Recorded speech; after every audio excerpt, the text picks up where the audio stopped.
A gold warrior is destroyed by a silver knight's powerful strike. Watching this, a young man realizes his destiny has suddenly changed. The advanced white mech stands victorious over the fallen gold one. Nearby, the young pilot and his companions observe, recognizing the suit's immense power. The bus finally arrived. A student sat with clenched fists, filled with intense anticipation for the journey. With a look of sheer determination, a young man prepared himself. At that exact moment, a girl bumped into him from behind, creating an unexpected opportunity. Leaning forward in her seat, a girl with a smirk pointed directly at him, as if playfully calling out his anxiousness. He denies being nervous, but the girl isn't convinced. Her expression then changes from teasing to one of quiet, serious encouragement, showing she's on his side. A girl with a gentle and popular demeanor stands in the bus aisle, becoming the center of everyone's attention. The girl lets out a bright, happy laugh, seemingly lost in her own world. Nearby, the boy sits tensely, looking away as his friend tries to talk sense into him. During a heated argument with his friend, the boy is stunned as a glowing magic circle suddenly appears on the bus floor. Elsewhere, another student's eyes widen in alarm at the strange phenomenon. A massive magic circle suddenly erupts, engulfing the entire bus in a surge of powerful energy. A violent tremor hits, causing the students to react with fear and panic.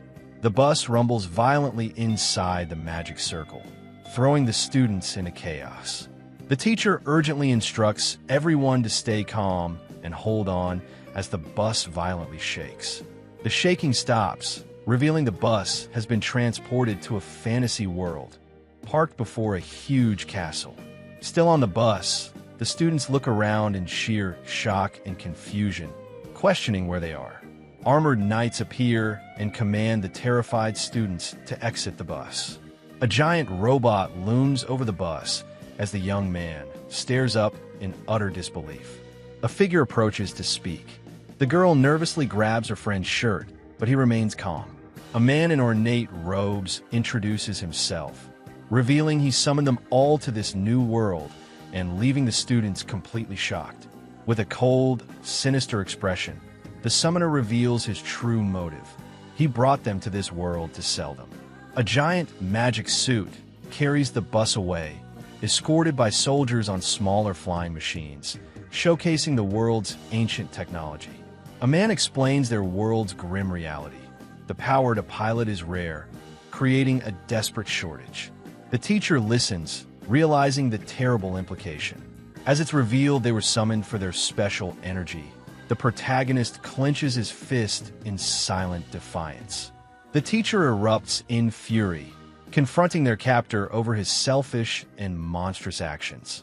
Responding to her protest, a knight violently slams the teacher to the ground, silencing her with brutal force. The summoner continues his speech with cold indifference as his knight holds the teacher down on the ground. The summoner announces they will all be sold at an auction tomorrow, coldly advising them to hope their power levels are high. Night falls on the castle.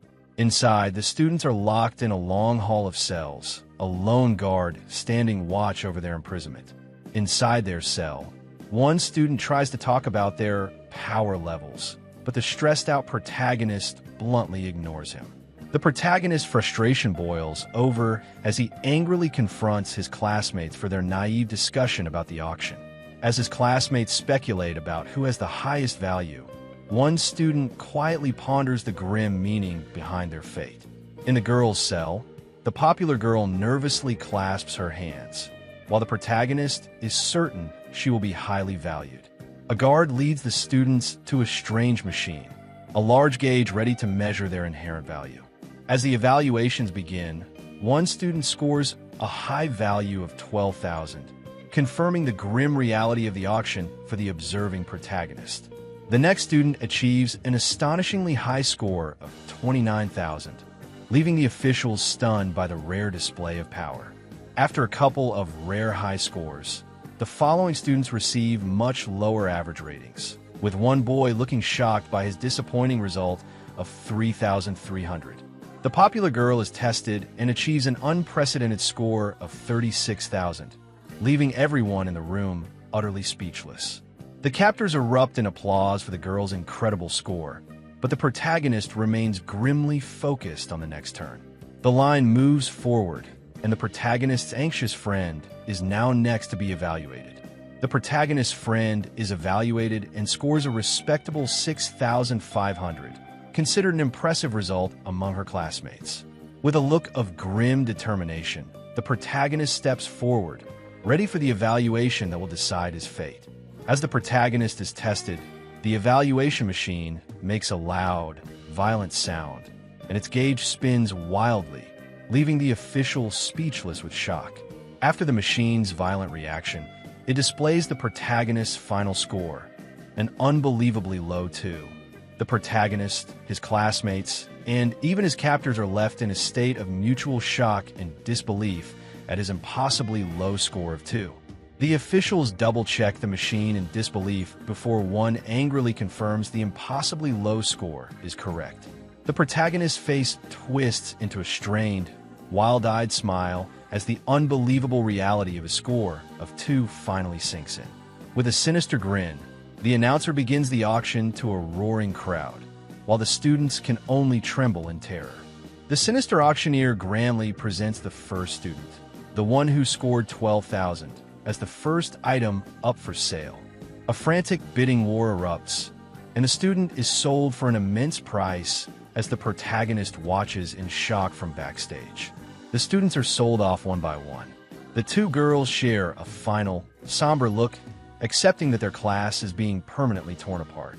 As the gavel falls on a sale worth a staggering 1.2 billion, the protagonist leans against a wall in despair, crushed by the reality that he may never see his friends again.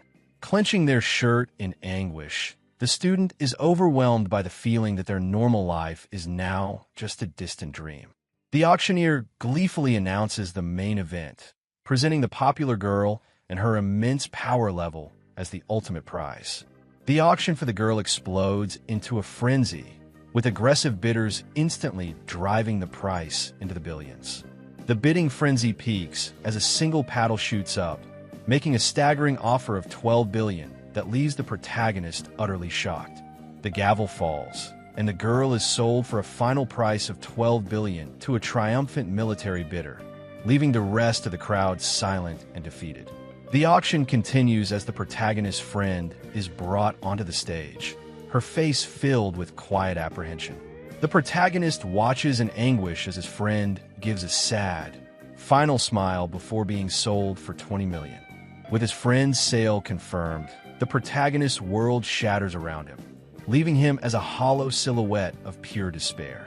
The protagonist stands alone, the fading, ghost-like images of his two lost friends representing his shattered reality. With a cruel and mocking sneer, the auctioneer introduces the final student, contemptuously presenting him as a defective item.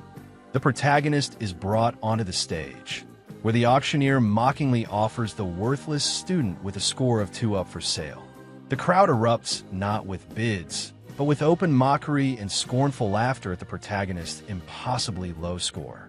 Standing alone on the vast stage, the protagonist clenches his fists, enduring the waves of laughter and mockery raining down from the crowd. The camera focuses on a group of cruel and arrogant bidders, who sneer and scoff at the protagonist's humiliating predicament. Enduring the mockery, the protagonist's expression hardens with pained determination, a sight that fills his two friends with deep concern. As the auctioneer mockingly begs for any bid, a single hand suddenly shoots up from the silent crowd, making a decisive and unexpected offer. A wild-eyed man appears with a maniacal laugh, offering 2 strange fruits as payment instead of money. A young man is slammed into a cage. Outside, his captor boards a futuristic speeder attached to a cargo car, ready to depart. Now separated from her friends, the girl stands alone in a new town, watching with a somber expression as a carriage departs down the road. Arriving at a lavish estate, the girl looks back with a worried expression, her thoughts still with the friend she was forced to leave behind. Locked in a prison wagon, The protagonist is transported down a lonely country road at night toward his unknown fate. Violently shoved by his new owner, the protagonist is brought to a rundown house and told it's his home, a fate he meets with quiet apprehension. Thrown into a filthy shack, the protagonist is shocked to find it crowded with other dejected and ragged slaves. When the protagonist naively asks about dinner, his owner cruelly informs him that there is no food left for the day. In a moment of silent denial, the protagonist presses against the door, his fingers crossed in a desperate hope against his grim new reality.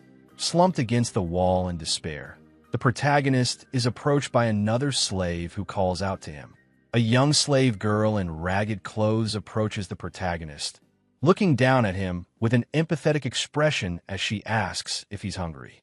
The protagonist looks at the young slave girl, observing her tattered clothes and disheveled appearance. The details of the scene are a blur, lost in exhaustion and despair. In the haze, the indistinct figures of the slaves huddle together, a vague shape offering something to another in the gloom. Staring at the alien sky above his new prison, the protagonist grimly reflects on his new life.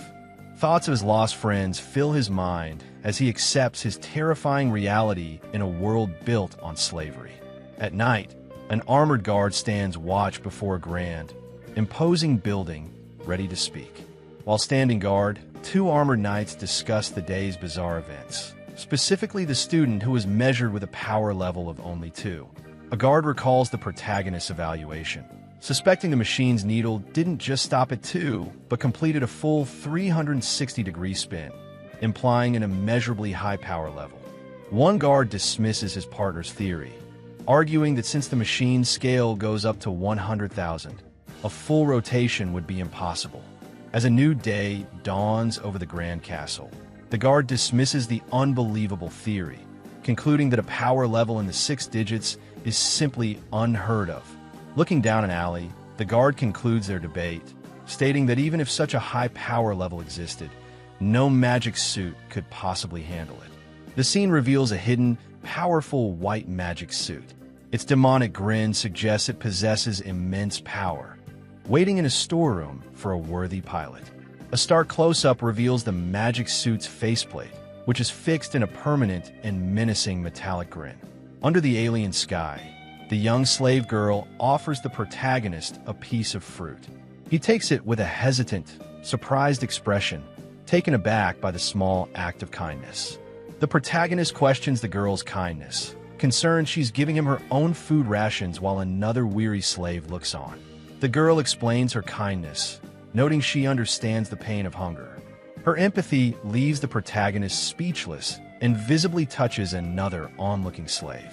With a gentle smile, the protagonist refuses the food, insisting his new friend keep her rations for herself, as no one knows when they will eat again. With an intense expression, the girl insists he eat, revealing the grim reality that they are lucky to be fed even once every 3 days. Moved by her selflessness, the protagonist takes the fruit and splits it, insisting they share it together, much to the girl's surprise. With a bright, genuine smile, the protagonist offers the girl her half of the fruit, happy to share the small meal with a new friend. Lying on a hard wooden bunk in the freezing shack, the protagonist shivers, finding it impossible to sleep in the miserable conditions. After an incredibly cold and sleepless night, the protagonist is startled to find himself waking up wrapped in the arms of the young slave girl. He observes the sleeping girl's tattered clothes and realizes he doesn't even know her name, silently asking himself how she ended up in this world. In the morning, the owner throws a bucket of cold water on the sleeping slaves, ordering them to get up and go to work. The protagonist awakens with an exhausted and distressed look, silently confirming that he couldn't sleep at all and grimly reflecting on his new life as a slave. The protagonist, filled with purpose, looks at the young slave girl and vows to change their situation, realizing this harsh life is all she has ever known. This thought fills him with a new, quiet determination. The slave owner hands the protagonist a tray with a meager portion of food and water, which is meant to last all day. Shocked by the tiny amount, Another slave remarks they are lucky to have anything at all. The protagonist asks the girl how she ended up in this place, but she responds with a pained expression and remains silent. He realizes he's overstepped and quickly backs off. The girl reveals that her own mother sold her into slavery. The protagonist is shocked and recognizes that his question was a terrible one to ask. The girl smiles sadly as she explains that the money from her sale fed her family for a whole month, and she feels it was worth the sacrifice. The protagonist watches her with a mixture of shock and admiration. The protagonist is surprised when the girl, whose name he now knows as Nanami, suddenly shoves him away, her expression filled with a terrified look he's never seen before. She falls to the ground, curling up into a fetal position and crying as she is overwhelmed by the memories of her tragic past. The protagonist immediately apologizes, realizing he's the one who triggered her painful memories. She quickly replies that it's okay, trying to hide her true feelings. With tears streaming down her face, Nanami repeats that she is fine, insisting that her sacrifice was worth it because her family was able to eat for a whole month. She cries as she clings to the thought that she was useful. The protagonist violently grabs his shirt and yells at himself, calling himself an idiot for believing anyone could be happy after being sold by their family. He then kneels down to hug Nanami, try to offer comfort. That night, the protagonist holds Nanami close, comforting her as she cries silently in his arms. Following that night, the protagonist and Nanami grow much closer, with her now comfortably calling him by his name, Yuta, instead of Hey You. During their work, Yuta smiles as Nanami excitedly shows him a doll she found in the manor. He responds that she has found them a new friend, showing how their bond has grown. Suddenly, their master appears and angrily yells at Yuta, demanding to know where he's going with what he's carrying. The protagonist looks back at him with a mix of shock and defiance.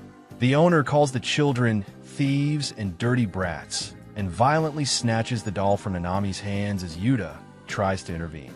Nanami tries to explain that the doll was found outside the manor, not stolen from inside, but the owner shoves her aside, refusing to listen. The owner violently slaps Nanami, shouting that this will teach her not to lie, and demands she hand the doll over. As Nanami runs toward him, Yuta, with a bloodied face, reassures her that he's fine and that his injuries are nothing. In an act of selfless devotion, Nanami hugs the injured Yuta and tells him not to worry about the doll. She tearfully insists that he's the only friend she cares about. He watches her, moved by her kindness. As night falls, the owner gathers the tired slaves and informs them that work is done for the day, but they will not be receiving any food. The protagonist and Nanami look on, exhausted. Nanami watches with a worried expression as the door is shut and the protagonist, Yuta, stands before it with his fists clenched in frustration and defiance. With a determined expression, the protagonist realizes the door wasn't locked and questions if a human would be that careless, while a fellow slave explains that the door uses a Lydia lock system. The older slave explains that the door is a magical lock system that won't open for anyone with a Lydia rate below 300.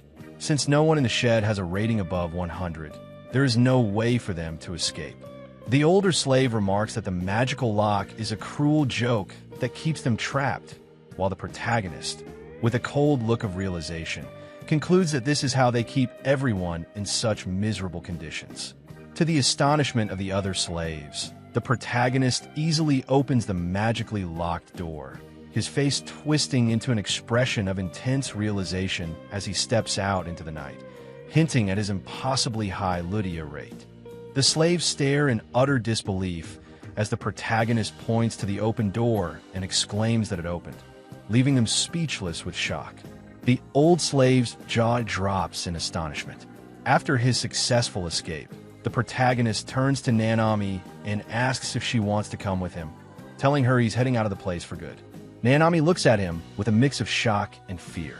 The protagonist reveals his Lydia rate is still a 2, defiantly challenging the old slave to question his power. The old slave, in turn, is left yelling in shock, finally understanding that a score of 2 on a system with a scale of 100,000 must mean something impossibly high. Yuta and Nanami arrive at a large, bustling port town. With a newfound sense of confidence, Yuta promises Nanami that he will find them work and get her fed in no time. The protagonist and Nanami are turned away from a job opportunity. The shop owner dismisses Yuta's Lydia rate of 2 as useless, and the children are told to try their luck elsewhere. The protagonist's incredibly high power level continues to be mistaken for a lack of ability. The protagonist finally finds a job on a ship. When asked for his Lydia rate, he gives the same number of 2. The ship captain is briefly shocked, but in a surprising turn of events, decides to hire him anyway. The ship captain offers Yuta a job in exchange for 2 meals a day and a small salary.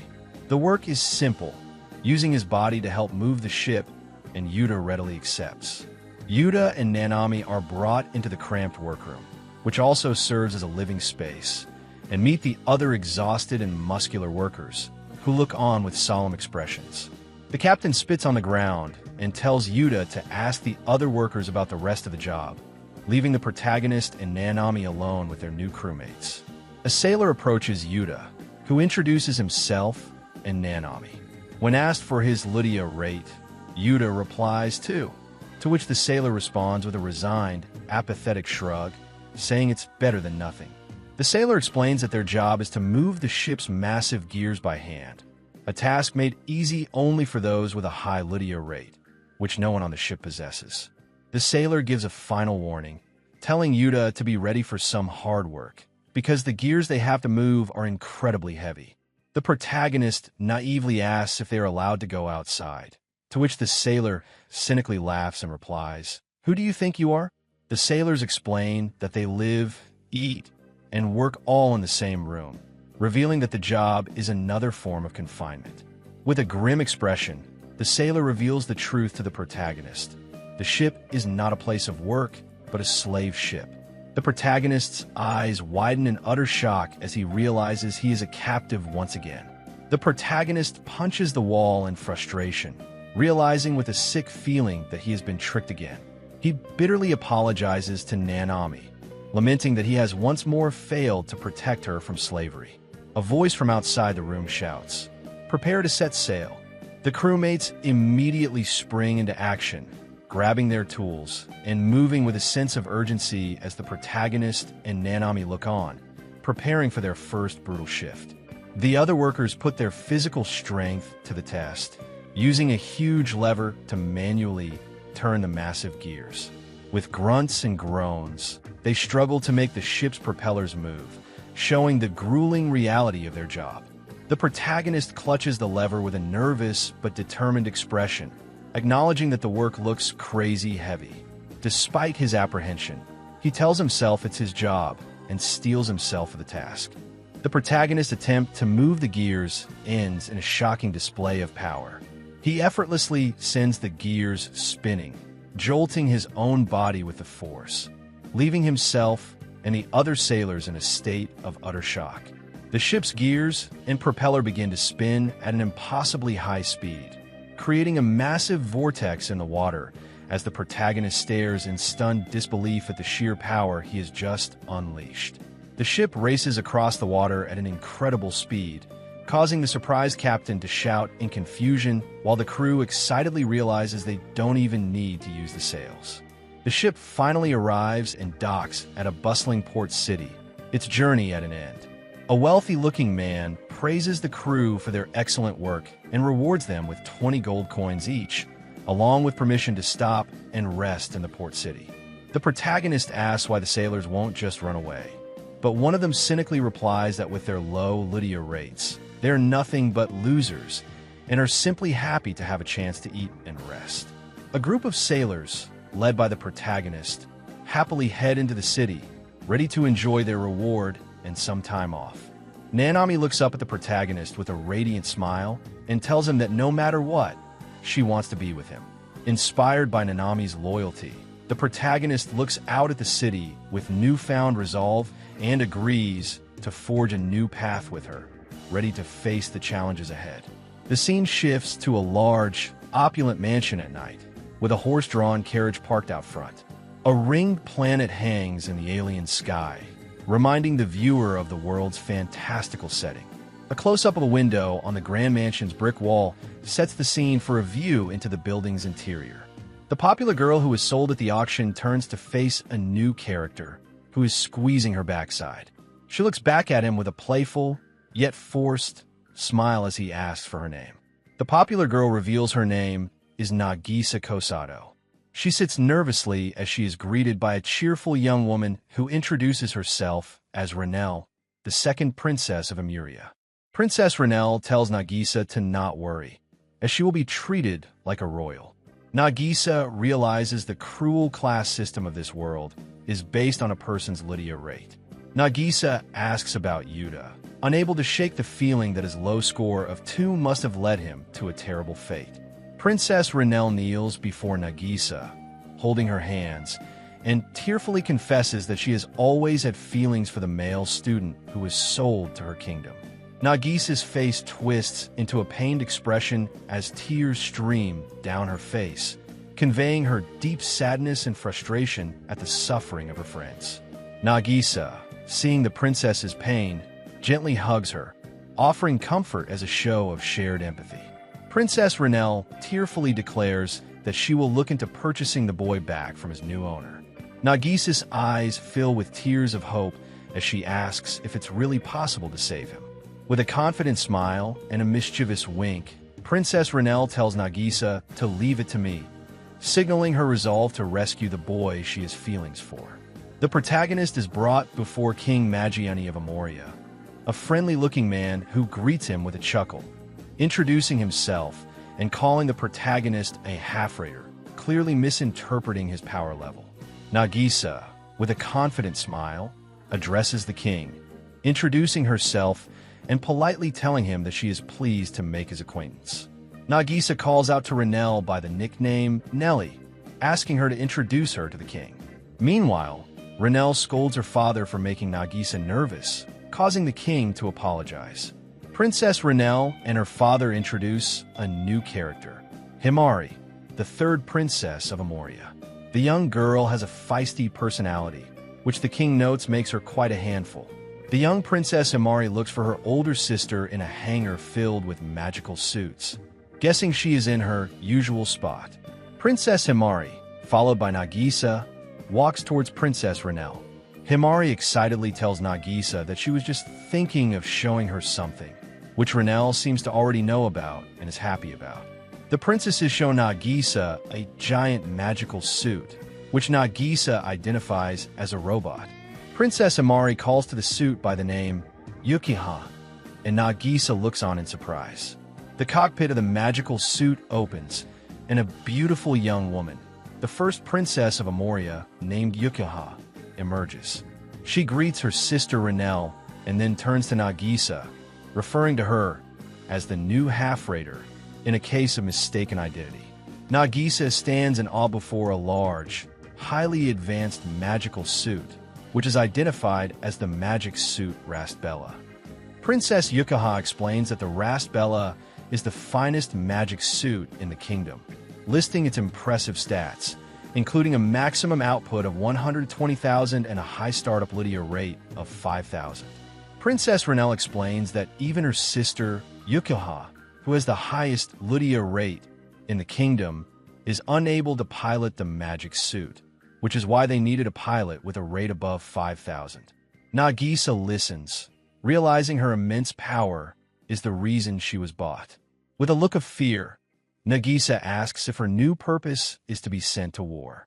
Princess Yukiha reassures a terrified Nagisa that while magic suits are used for war in some countries, Amuria is at peace and uses them only for defense to discourage violence.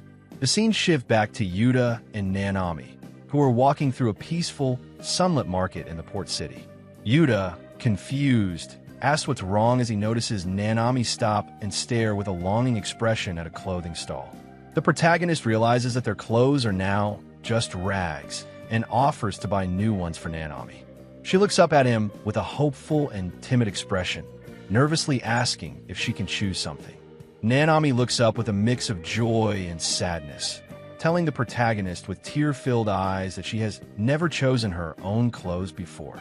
The protagonist pays for Nanami's new clothes, placing coins on the counter and noting that he is finally getting used to the currency of this world. As he and Nanami walk through the city at night, the protagonist calculates their finances, concluding they have enough money to get by on their remaining 17 gold and 80 sil. The protagonist smiles and asks Nanami if she is so happy with her new clothes that she has started singing. She looks up at him with a quiet, happy expression. The protagonist tells Nanami that all that's left to do is take a bath to get clean. Nanami's eyes well up with tears as she reveals she has never taken a bath before. The protagonist and Nanami go to an inn, where he asks the innkeeper if they have a bath. The innkeeper confirms they do, and Yuta rents a small room for them, paying 2 gold coins. The protagonist stands in their new room, looking at the bed with a look of stunned disbelief and awe, noting that it is the first real bed he has seen since arriving in this world. In the bathhouse, the protagonist is shocked when Nanami begins to take off her clothes, and he quickly explains that people are supposed to go into the water without them on. Nanami, with a small, blissful smile on her face, finally takes a bath for the first time, enjoying the simple feeling of the warm water on her body. The protagonist and Nanami are in a sauna.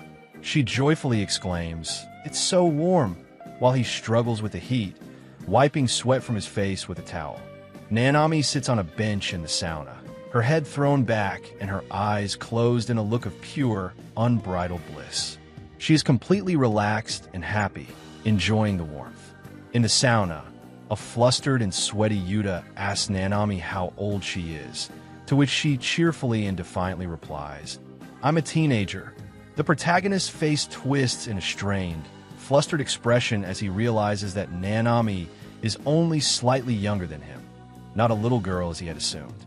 He quickly tries to fix the awkward situation by asking her if she can bathe by herself. Nanami, confused by the protagonist's discomfort, asks why they can't just bathe together. When he asks if she can at least wash herself, she reveals that she's never done that before, leaving him with a conflicted expression as he remembers her past. After Yuta shows Nanami how to wash herself, she joyfully exclaims, "Okay, time for me to wash you, Yuta," and begins to wash his back. He reacts with a panicked, embarrassed expression, telling her to stop. The protagonist sighs in relief as he manages to avoid the awkward situation, while Nanami quietly scrubs his back. With her face shadowed, she suddenly asks him what's wrong, with a serious expression. As Nanami continues to scrub the protagonist's back, she tearfully kneels behind him and makes a desperate, heartfelt plea for him to stay with me. "Don't ever leave." The protagonist closes his eyes, sighing with relief, and makes a solemn promise to Nanami that they will stay together.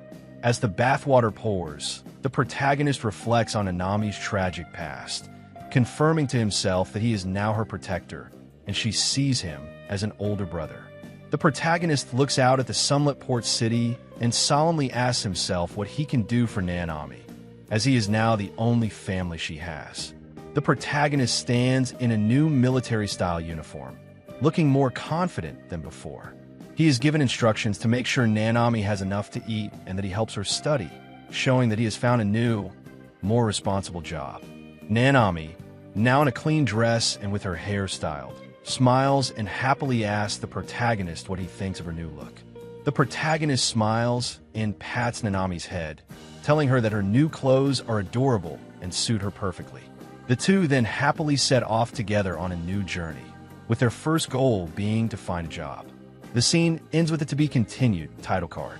The scene shifts to the protagonist sitting alone on a park bench at night, sighing in frustration as he realizes he has had no luck finding work today either. The protagonist sits on a bench, looking defeated as he apologizes to Nanami for their struggles and says that his Lydia rate of 2 is a real problem. Just as the protagonist is feeling defeated, Nanami reassures him that she doesn't mind their hardship as long as they are together. A new character then approaches them and asks if they're looking for a job, giving the protagonist a look of surprise and hope. A well-dressed man offers the protagonist a job that pays an astonishing 50 gold per month. The protagonist is first overjoyed, but his expression quickly turns cautious as he fears being tricked into another form of slavery. He carefully asks what the job entails. The man explains that he has a daughter about their age and would like Yuta and Nanami to spend time with her. The two of them listen with serious expressions, absorbing the unexpected details of the job. The protagonist, surprised by the simplicity and generosity of the job offer, happily accepts. The man then introduces himself as Belfast and expresses his pleasure in meeting Yuta. The protagonist and Belfast arrive at a bedroom where a young woman with animal-like ears is sitting on the bed. The protagonist's eyes widen in shock as he sees her, and her ears twitch in response to their presence. The young woman turns and looks at the protagonist with wide, surprised eyes, her expression a mix of innocence and apprehension. Belfast, noticing the protagonist's shocked expression, asks him if his daughter's appearance surprised him. Belfast reveals that his daughter's condition is a curse caused by a phenomenon called demibestialism. He explains that the curse was placed by one of his rivals in the merchant world out of deep resentment. The cursed girl looks down with a frightened and submissive expression, while Belfast clenches his fist in anger as he begins to explain the consequences of his rival's actions. Ignoring her curse and her father's solemn tone, the protagonist smiles gently, reaching his hand out to the girl. He introduces himself as Yuta and Nanami, and kindly asks the girl what her name is. The girl stares at the protagonist's outstretched hand with a surprised expression, taken aback by his kind gesture. The girl timidly reveals her name is Felma. The protagonist smiles warmly and tells her that from now on, she can consider them friends. Belfast explains that because of her curse, Felma has always been shut up in her room, barely speaking to anyone outside her family. Yuta, holding Nanami's hand, understands why Felma is so guarded, as they have experienced a similar kind of isolation. Nanami suddenly grabs Felma's hand with a bright, friendly smile, enthusiastically telling her, "Let's play." Felma looks on with a surprised expression, and the protagonist watches, shocked by Nanami's bold approach. Felma looks at Nanami with a shocked and tearful expression, asking, "You want to play with me? You're not afraid of me?" Nanami simply smiles gently and replies, "Yup," with a bright, innocent smile. Nanami looks at Felma and asks, "What for?" She does not understand why Felma would think she should be afraid of her. The two fathers smile as they look at their daughters. Belfast comments that Felma looks so happy, to which the protagonist proudly replies that no one can resist Nanami's charm. He also notes that Nanami is happy to have a friend her own age. Belfast tearfully explains that his daughter has always been isolated because of her curse and that he's tried to find her friends before, but everyone has run away, calling her a monster. He is grateful to Yuta and Nanami for not being afraid of her and for making her happy. Yuta and Nanami begin a new, happy life at the mansion, enjoying proper meals and beds, and spending their days playing with Felma. 1 month passes peacefully. The narration states that Nanami and Felma have grown so close they are like sisters.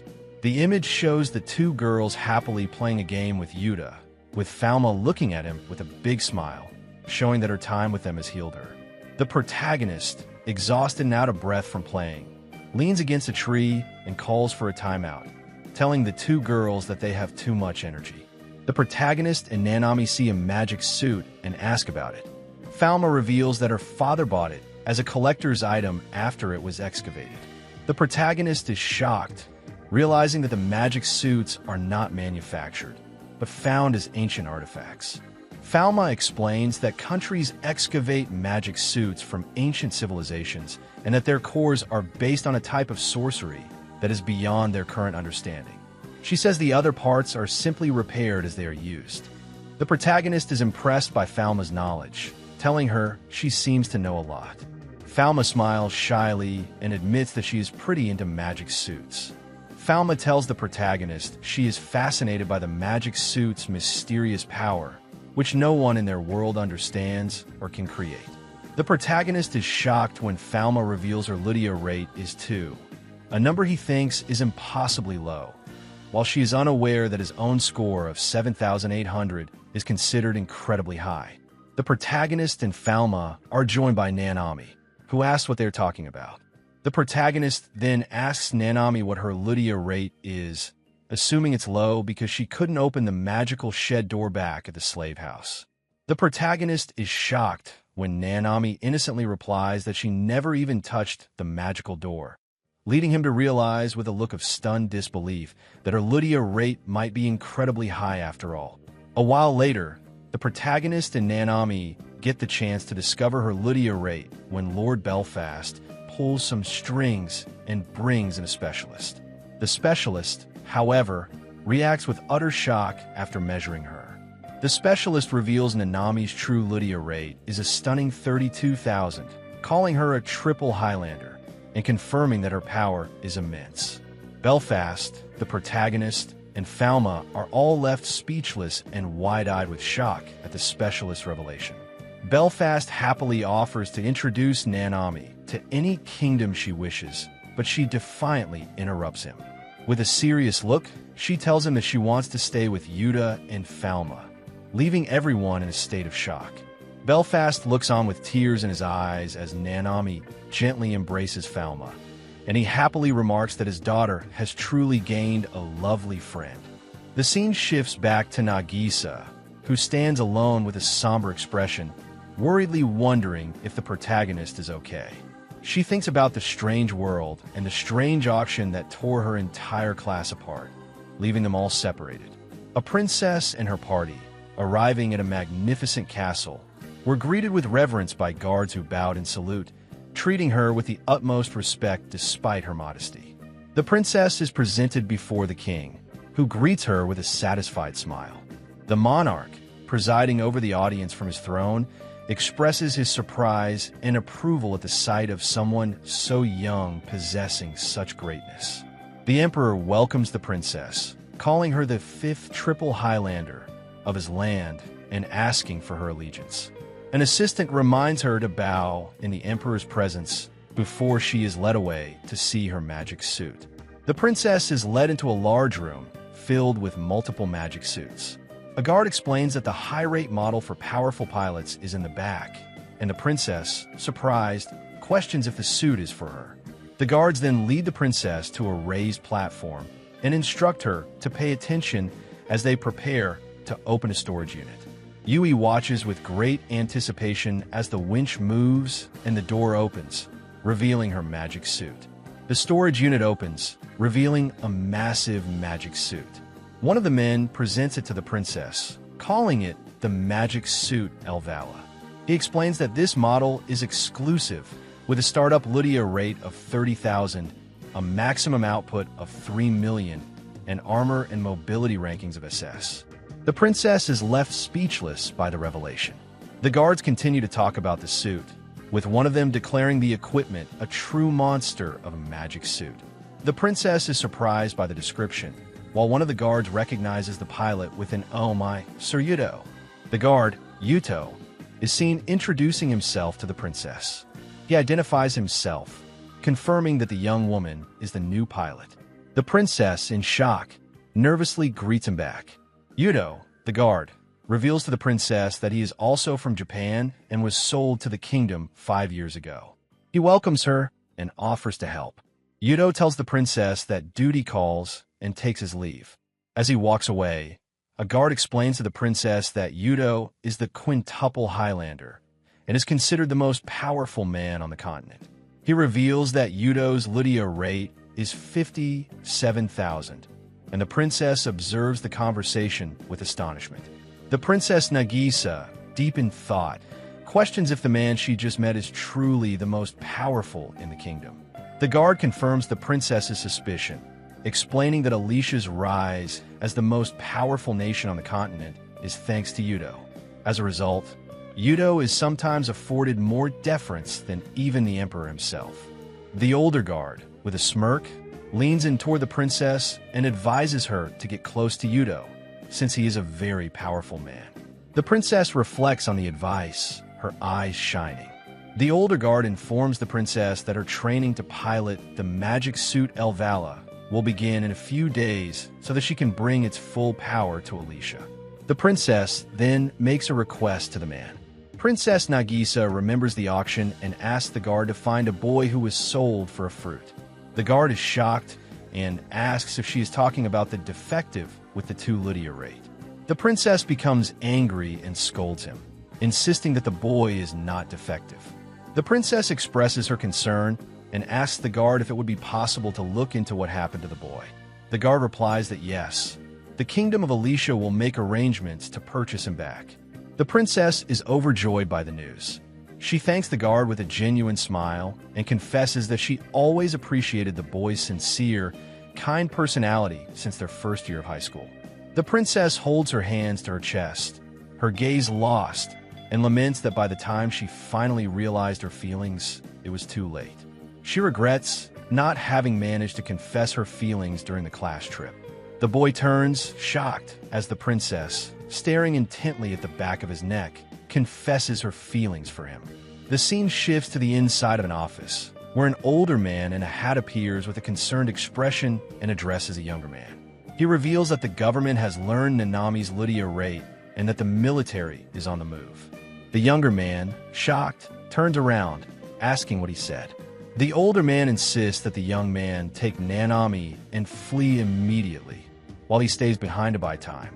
The young man is in shock, denying the situation, but the older man warns him that the army will be there at any moment. A loud, booming voice announces the arrival of the Lituan Army's 6th Magic Suit Squadron. They demand that Lord Belfast hand over the triple Highlander child by royal decree, leaving the older man with a look of resignation. The army arrives, demanding that Nanami be handed over. The young man yells for her to run, but Nanami, with a sad expression, asks Yuta if this is goodbye, while the older man tries to resist. Lord Belfast, with a look of resignation, says that there is no other choice and steps outside to meet the Magic Suit Squadron. The scene shows the military waiting outside the mansion. Lord Belfast, with a gentle smile and tears in his eyes, thanks Yuta for giving Nanami a moment of happiness like any other girl.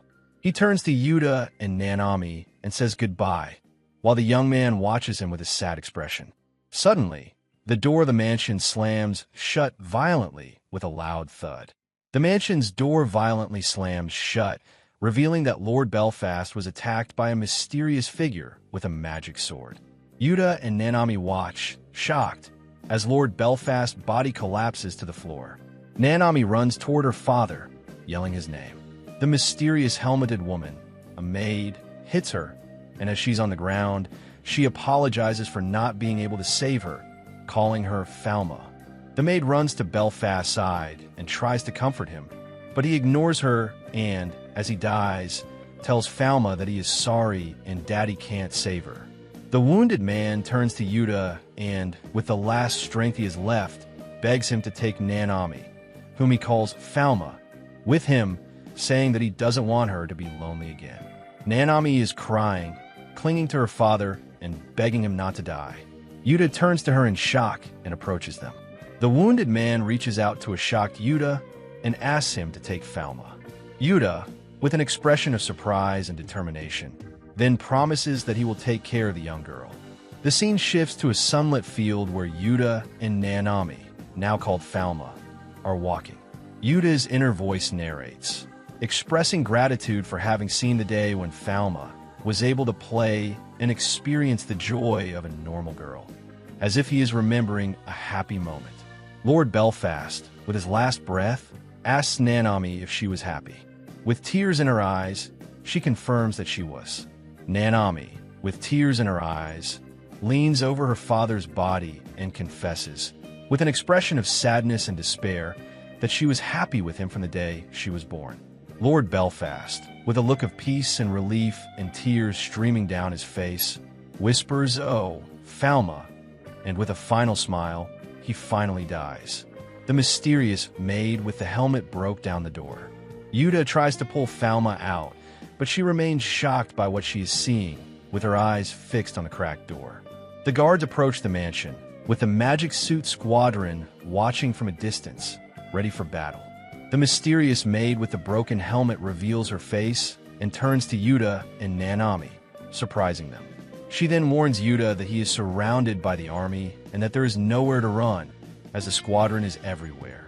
The mysterious man, who reveals himself to be a magic suit pilot, offers Yuta and Nanami a place to hide, pointing to the fallen magic suit. He asks if perhaps they can hide there. The man turns to Yuta and Nanami and points to a ladder, which he says is a manual hatch on the suit's chest plate, allowing them to enter. He gives them the instructions and waits for them to get inside.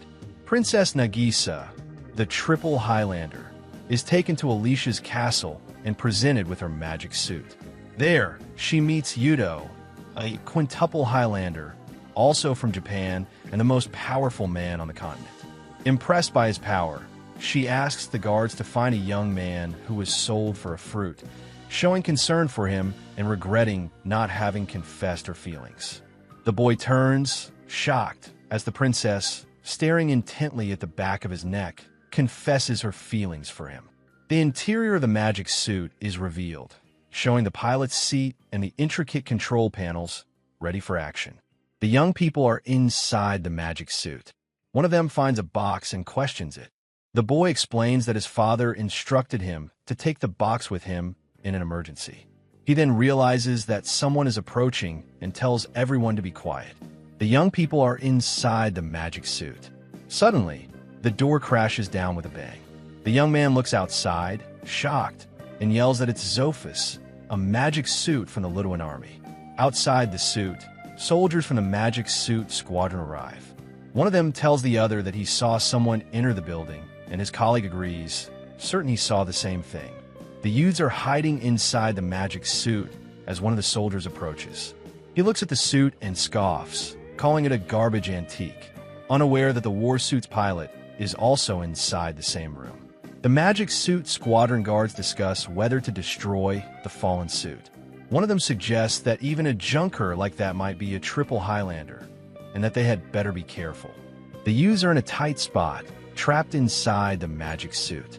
One of them, with wide eyes, panics and wonders what they should do now, while the others agree they are in trouble. The boy tries to move the ancient junk, magic suit to clear a path. He becomes frustrated, realizing the junk won't budge, and they are stuck in a serious predicament. The youths are in a bind, trapped inside the magic suit. One of the soldiers approaches and is about to strike them with his spear, while the other yells at Yuta to dodge quickly. A lone figure stands before a massive magic suit, completely dwarfed by its towering presence. A lone figure stands before a massive magic suit, completely dwarfed by its towering presence. Yuta and Felma exchange a worried glance, their expressions betraying the growing tension of their predicament.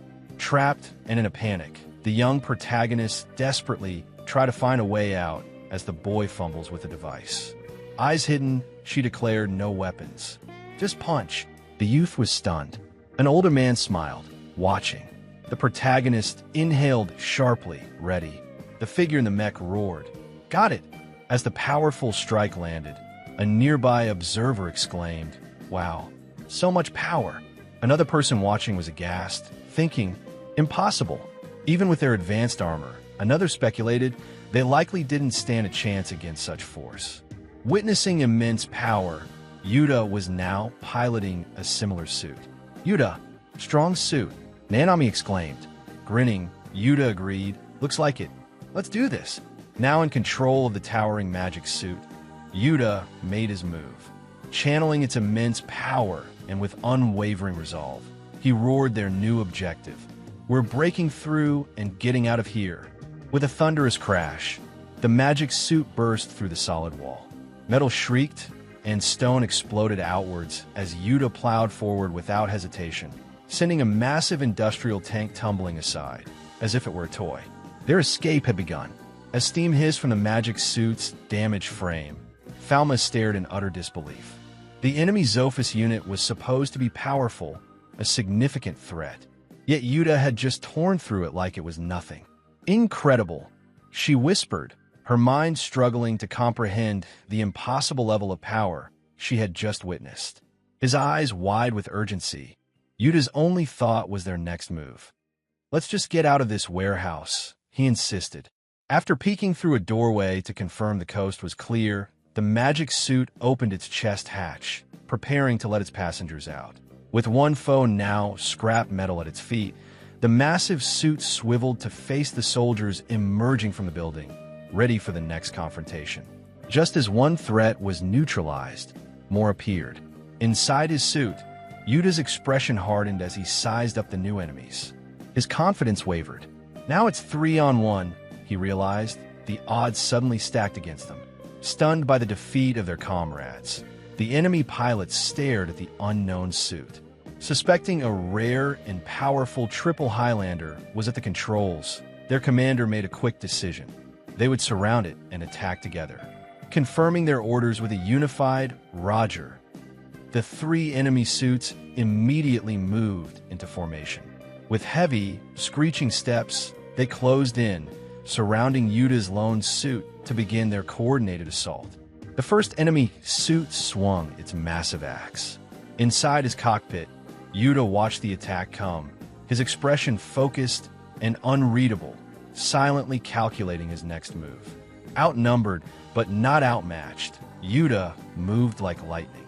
With a clang of metal, his suit parried the first axe swing, and in the same fluid motion, his blade flashed out, cleanly severing the enemy's leg at the knee.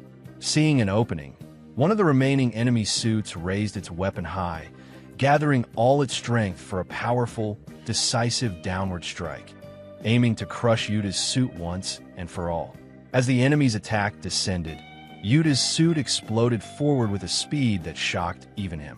With a look of intense strain and surprise, he pushed the machine past its limits to evade the blow. Reacting with brutal battlefield logic, Yuta grabbed the disabled enemy suit.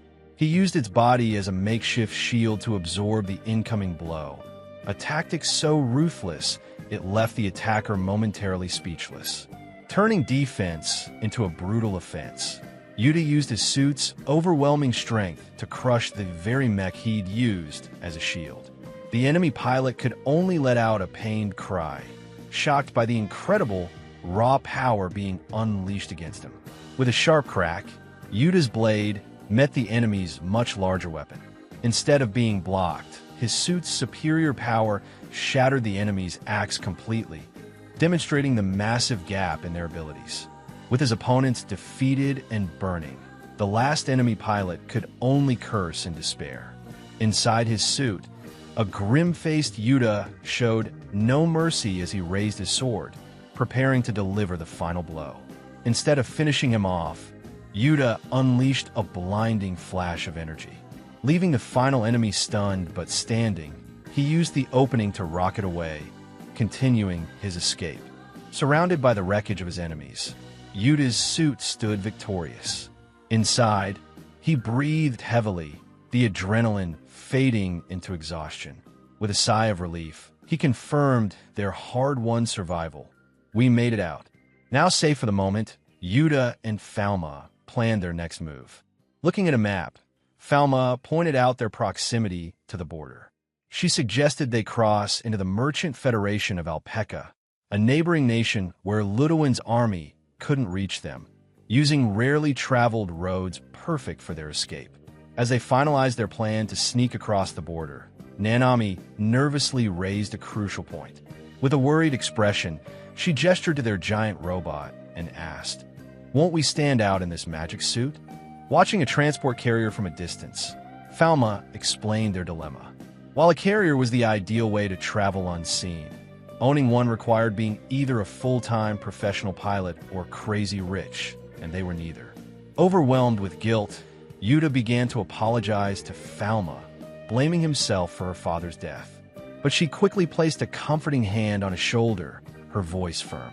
"No," she insisted, cutting him off. "It's not your fault. Ludowan is the one who killed him." Her comforting words then hardened into pure, cold fury. Her face twisted with rage, and with a low snarl, Felma declared her unwavering vow of vengeance against her father's murderers. "I'll never, ever forgive them." Fueled by Felma's vow, Nanami furiously declared, "Let's make Ludowan pay." Yuta agreed instantly. Seeing their shared resolve, Felma laid out their next objective: to travel to Alpaca and purchase a powerful magic suit for Nanami, properly arming them for the revenge they all sought. Looking at the magic suit Yuta now controlled, Felma connected the dots. She reasoned that his Lydia rate of 2 had to be a mistake. Since he could pilot a model that even a powerful triple Highlander couldn't move, his true power must be an unbelievably high number that no one has ever seen before. Suddenly, Nanami remembered the box from earlier. Yuta recalled it as well. It was the one Lord Belfast had insisted Felma take with them just before he died. Curious, they turned to Felma, who clicked the box open to reveal its contents. As she opened the box, Felma's eyes widened in disbelief. Her pupils constricted into thin, sharp slits, a physical sign of her absolute shock at the contents. "Oh my!" she breathed, completely stunned. The box overflowed with a fortune in jewels. Holding the solution to their problems, Felma tearfully whispered, "Father, you saved this for me?" A new chapter of their journey began. It opened with the image of a fierce, two-headed eagle, foreshadowing a new and dangerous encounter awaiting them on their path to freedom and revenge. The story cuts to a grim scene in a ruined kingdom. Amidst the decay, knights patrol the streets, dispatching zombie-like creatures. Over this horrific sight, another person sold to this world recalls their past, stating, "The people of the kingdom that purchased me were kind." Continuing the flashback, the narrator reflects on the stark contrast of their new life. Despite the grim, violent duties shown before, they were provided with luxurious meals and a beautiful, spacious house. As their hand rests on a control sphere, they recall, "Everyone treated me with deference, showed me respect." From the cockpit of a powerful, caped magic suit, the narrator issues decisive tactical orders to their subordinates in the heat of battle. Yet, despite this position of power and respect, they reveal a deep dissatisfaction, stating, "But that's not what I want."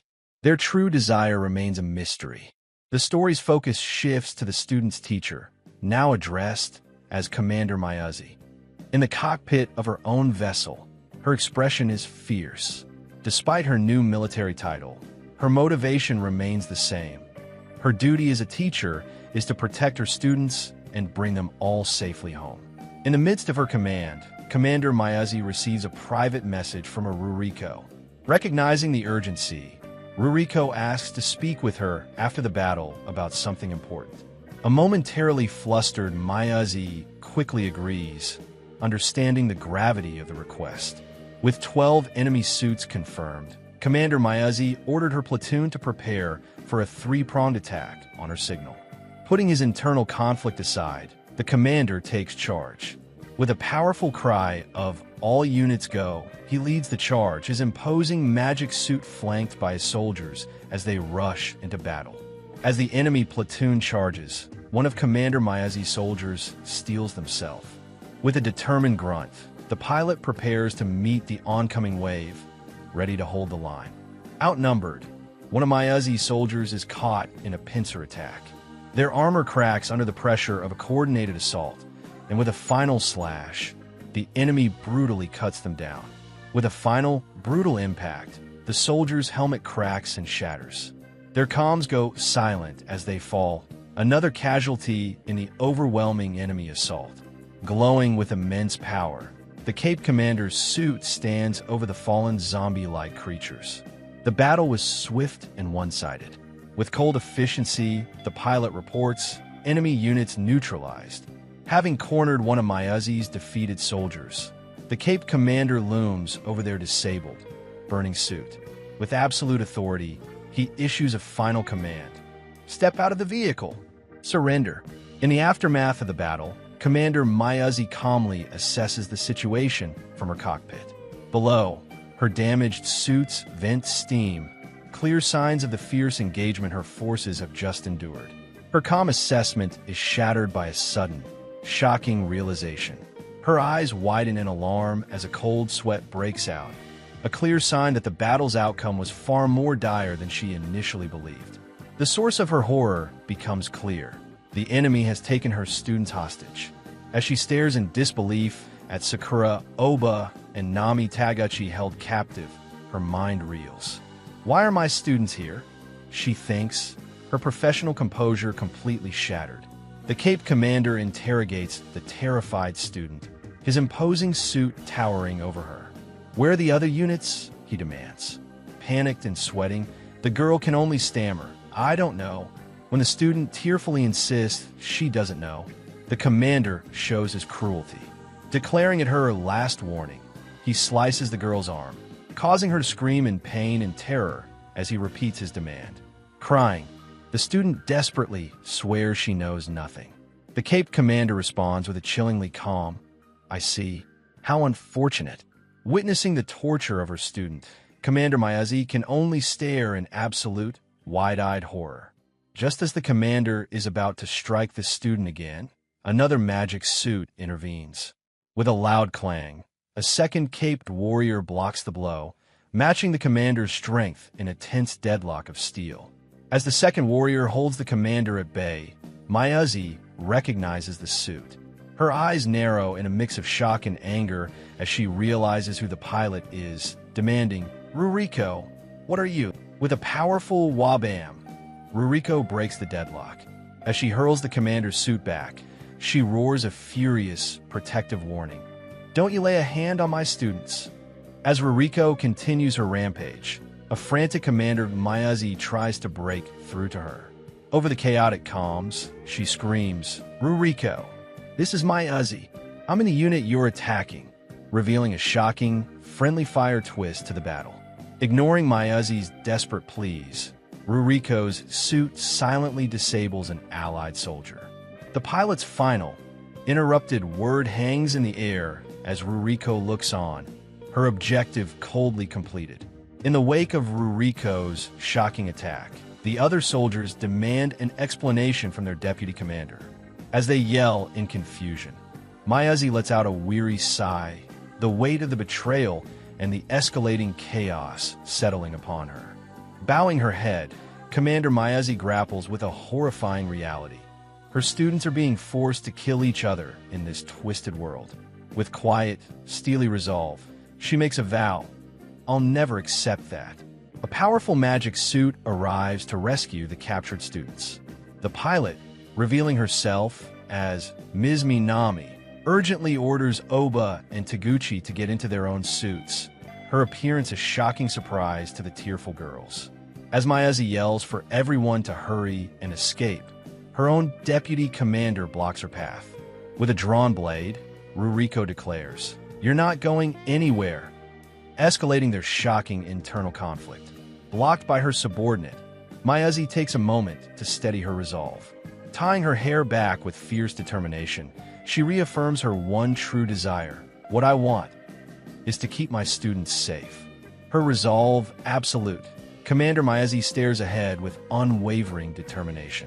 She declares her final, all-encompassing goal, to protect her students and get them all back to their world, no matter the cost. Yuta's party has successfully arrived in the Merchant Federation of Alpaca. They find a nation of stark contrasts, a lively, bustling city center built around a massive coliseum, surrounded by impoverished slums on the outskirts. Now in Alpaca, Yuta expresses concern, but Felma's resolve is firm. Holding the box of her late father's jewels, she looks up with determination and states her intention clearly. I'm selling the jewels. Felma insists on selling, and a flustered Yuta finally agrees. He relents on one condition. Since the jewels were Lord Belfast's precious final gift, they must be extremely careful not to sell them cheaply. Holding the jewels, Felma lays out a cautious plan. To avoid being cheated, they will take just one gemstone and ask multiple merchants for an appraisal. By comparing prices, they can gauge the true value and find a merchant they can trust with the entire fortune. Their plan revealed a wide scam. The same jewel was appraised as a cheap fake worth 10,000 by one merchant and as a valuable gem worth 2 million by another. Agreeing that the merchant offering 2 million was their best option, the group's plan was suddenly interrupted when an unfamiliar voice called out to them from behind. A sketchy stranger suddenly interrupts them, warning them not to deal with the merchant they chose. "You'll regret it," he says ominously, leaving the group suspicious and confused. The stranger introduces himself with a smile as Jean. Still wary, Yuta cautiously presses him for information, asking why, exactly, they would regret their decision to sell. Jean explains the merchant's well-known trick. He offers a good price for one gem to build trust, but when they bring the rest, he'll find endless faults to swindle them for a much lower price. "It's a merchant's town," he notes. "What can you do?" As Yuta processes the warning, Jean leans in with a confident smirk and makes a direct proposition. "Now, for my suggestion," he says, "you hire me." Jean explains his risk-free offer. He'll take their jewel and sell it for 1.2 times their current best price. He only gets a 10% commission if he succeeds. If he fails, he gets nothing. Yuta considers the chest of jewels and realizes Jean's offer is risk-free. Admitting to Felma that he's a bad bargainer, he asks her if they should accept the help. With the jewel sale now being handled by Jean, the group begins planning their next move. Their attention is drawn to a carriage dealer's sign, a potential solution for the discreet transportation they desperately need. A merchant appraises the entire treasure chest at 10 million. Unimpressed, Jean immediately leads the group away, confidently promising to use this initial offer to leverage a price of at least 12 million from another buyer. At the next shop, Jean demands 15 million. When the shocked merchant calls the price a joke, Jean aggressively retorts that the merchant's face is an even worse one, continuing his hardball negotiation. Jean exposes the merchant's scam by expertly identifying 2 rare gems, declaring they alone are worth 10 million. The panicked merchant realizes he's not dealing with a fool, but an expert with his own information networks. Jean threatens to expose the merchant's dishonest practices and ruin his reputation. The terrified Mr. Lindbergh immediately caves, desperately offering 20 million. Unrelenting, Jean presses his advantage, reminding the merchant that he knows the jewel's true worth. Completely broken by Jean's relentless pressure, the sweating merchant makes his final, desperate offer of 30 million. He begs them to accept the deal, pleading that it's the absolute highest he can possibly go. With the deal concluded, Jean hands over a massive bag of money. Yuta is stunned. Jean didn't just get a better price. He tripled the merchant's initial offer for the whole chest, securing them a staggering 30 million. When Jean asks what they plan to do with their new fortune, Yuta reveals they intend to buy a magic suit. Intrigued, Jean immediately asks for specifics, ready to help them navigate the market as a buyer's agent. Nanami specifies their need for a high-performance magic suit with a startup rate over 10,000. A shocked Jean immediately assumes it's for Yuta, asking if he's a rare Highlander, but Felma quickly clarifies that the powerful suit is not for him. As Jean confidently begins to explain the process of acquiring a suit for a Highlander, he's suddenly cut off. Yuta's immense, uncontrolled power accidentally shatters the cup in his hand, leaving him staring in shock at his own strength.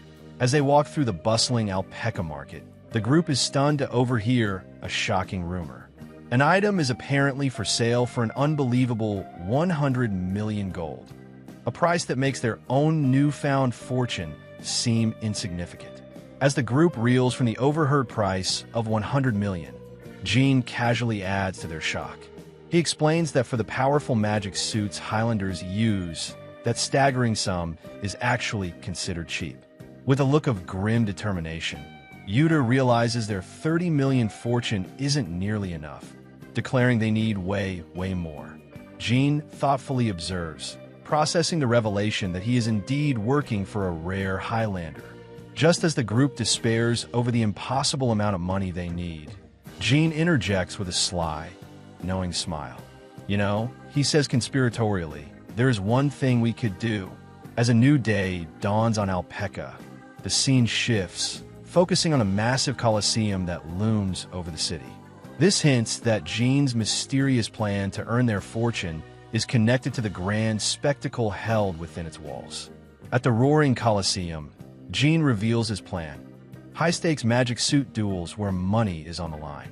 He explains that since powerful Highlanders are rare in the dueling scene, they have a unique advantage.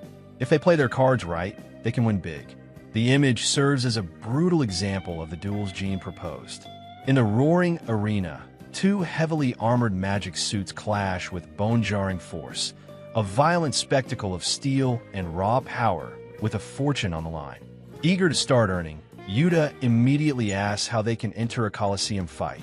A confident Jean smirks and simply replies, "Leave it to me," ready to handle all the arrangements.